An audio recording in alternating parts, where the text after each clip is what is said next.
বাংলাদেশ ও পাকিস্তানের মধ্যে আঞ্চলিক বাণিজ্যে এক নতুন অধ্যায় শুরু হলো। পাকিস্তানের করাচি এবং বাংলাদেশের চট্টগ্রাম বন্দরের মধ্যে এখন থেকে সরাসরি জাহাজ চলাচল পরিষেবা চালু হয়েছে।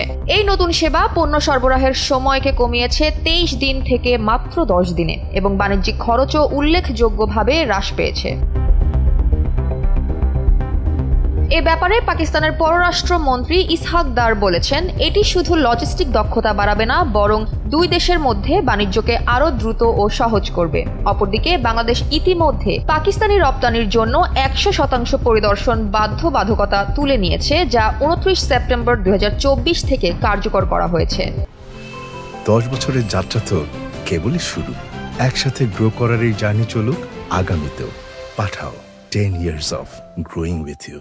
গত 27 অক্টোবর ঢাকায় অনুষ্ঠিত হয় নবম যৌথ অর্থনৈতিক কমিশনের বৈঠক। উক্ত বৈঠকে দুই দেশের কর্মকর্তারা বাণিজ্যিক সহযোগিতা, বিনিয়োগ বৃদ্ধি এবং আঞ্চলিক সংযোগ শক্তিশালী করার বিভিন্ন উদ্যোগ নিয়ে গভীর আলোচনা চালান, যা ভবিষ্যতে বাংলাদেশের অর্থনৈতিক সম্ভাবনাকে আরও প্রসারিত করবে। এই কাঠামোর আওতায় 2025 সালের জানুয়ারিতে স্বাক্ষরিত চুক্তি অনুযায়ী পাকিস্তান ইতিমধ্যে 50,000 মেট্রিক টন চাল সরবরাহ করেছে, যা মোট 2 লাখ মেট্রিক টনের প্রতিশ্রুতির অংশ, এবং এটি দুই দেশের বাণিজ্যিক সম্পর্ককে আরও দৃঢ় করেছে।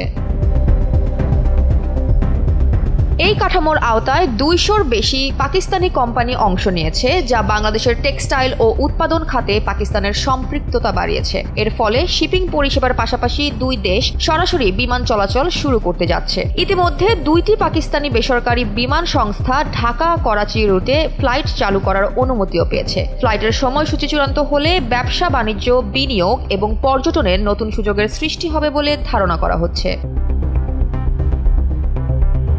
এ ব্যাপারে পররাষ্ট্রমন্ত্রী ইসহাক দার বলেন, এই উদ্যোগ দুই দেশের মধ্যে আস্থা ও সম্পর্ককে আরও ঘনিষ্ঠ করবে এবং আঞ্চলিক বাণিজ্যে নতুন দিগন্ত উন্মোচন করবে। এছাড়াও বাংলাদেশ পাকিস্তান বাণিজ্য এখন শুধু অর্থনৈতিক নয়, আঞ্চলিক সংযোগ ও সম্ভাবনার নতুন অধ্যায় শুরু করেছে বলেও জানান তিনি। জয়া হাসান, NPB।